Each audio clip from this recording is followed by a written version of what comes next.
Hello and welcome to another An Old Man Watches. And today I'm going to be talking about Cherry 2000, a film from the year 1987.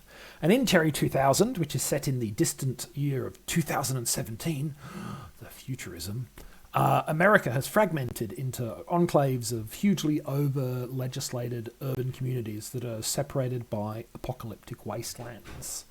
And in one of these urban enclaves lives a man named Sam Treadwell, who has a beautiful robot wife. Alas, a spot of canoodling in the overflowing soap suds from the sink leads to the sudden and untimely demise of the android Mrs. Treadwell.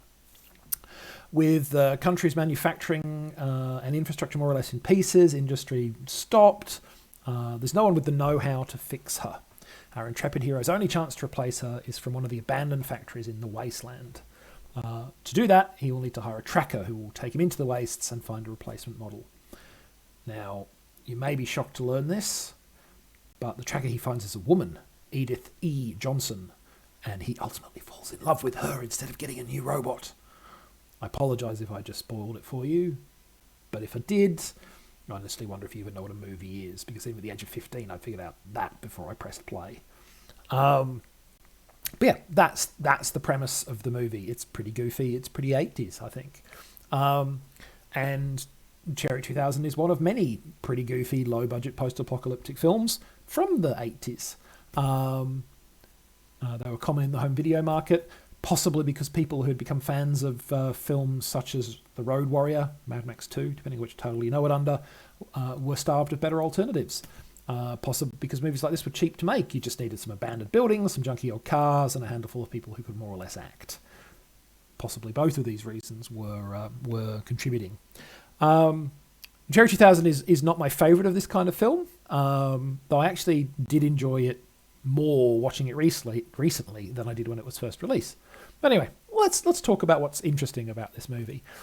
And number one, it's in 2017. The future. Which is now 5 years ago. Needless to say, its vision of perfectly human-like robot sex dolls and total society collapse are a tad off the mark of what life was really like in 2017. Though I am sure that robot sex dolls at least will happen sooner or later. If it is possible to use technology for sex, we will, basically. That's just how humans are. One of the interesting things about a lot of 80s apocalyptic science fiction films is how immediate that they imagine the collapse of society to be. Escape from New York, 1999, The Bronx Warriors, The Terminator. They all had very, very near dates for the destruction of the world or the collapse of society, basically. And I'm sure part of that was for purely practical reasons. A near future date for the apocalypse explains why the architecture, weaponry, clothing, and technology are all more or less the same as the current day. Makes production a lot easier. But partly, though, there was genuinely an apocalyptic feeling that many people had in the 80s. Western civilization had just staggered out of a decade of bungled international crises, crippling fuel shortages, economic disruption from soaring prices coupled with stagnant wages. And it reaped the inevitable outcomes of that. Soaring crime rates, simmering international tensions, the spectre of nuclear destruction.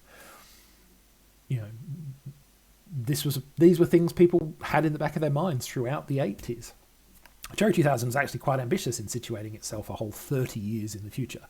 Though honestly, outside of a handful of scenes in a neon-lit club, its visual dynamic is pretty much anchored in the standard head out into the Nevada desert with a bunch of old cars aesthetic that these films tended to favour.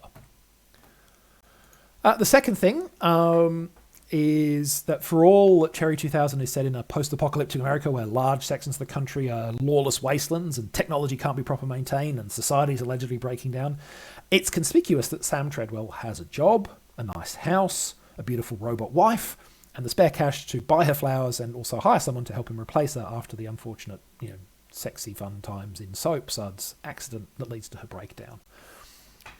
Frankly, he seems to live a pretty cushy and entitled life. He's basically in a secure gated community of equally fortunate and affluent people. All in all, the collapse of society seems very comfortable for him until he needs to go into the wasteland to find a robot sex doll. And watching it, not originally in the 80s, but now, I'm struck by the fact that the film wants us to identify with and empathise with the man who has almost everything already. at the expense of the desert-dwelling wastelanders who have very little. It does this, of course, by making the wastelanders into treacherous, violent lunatics. But it kind of has to, because at the end of the day, Sam Treadwell is kind of the bad guy, a wealthy, entitled white man whose biggest worry is replacing his robot sex toy, or biggest worry at the start of the film, anyway, is replacing his robot sex toy. Yeah, Sam's the protagonist, but is he really the good guy? He's only the good guy because everyone else is crazy pants evil, basically. And then finally, an interesting aspect of the production of this film was that it was filmed in 1985 and then languished unreleased because no one was sure how to market it.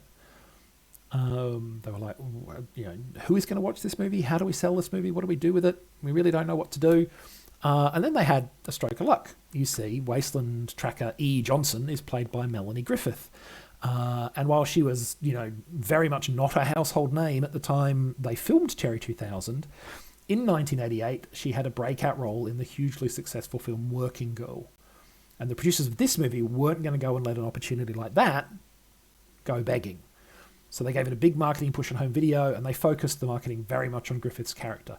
You will note, for instance, that in the image on your screen, there is virtually no sign of Sam Treadwell, despite him being the main character.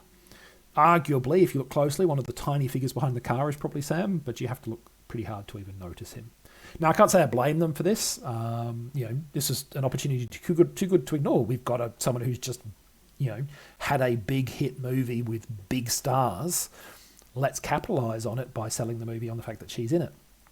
But part of the irony is that I don't think Griffith's performance is particularly memorable or interesting in this. It's not terrible, but it's not amazing.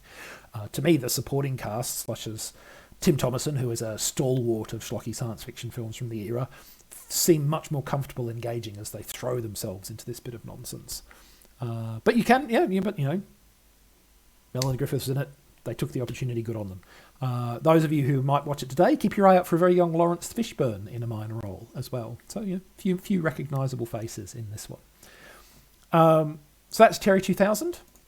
Next time, 1973's The Satanic Rites of Dracula, also known as Count Dracula and His Vampire Brides. The last Hammer horror Dracula film that Christopher Lee was in. And we'll talk about the reasons behind that decision next time. In the meantime, however, thanks for watching this one, and I hope you enjoyed it.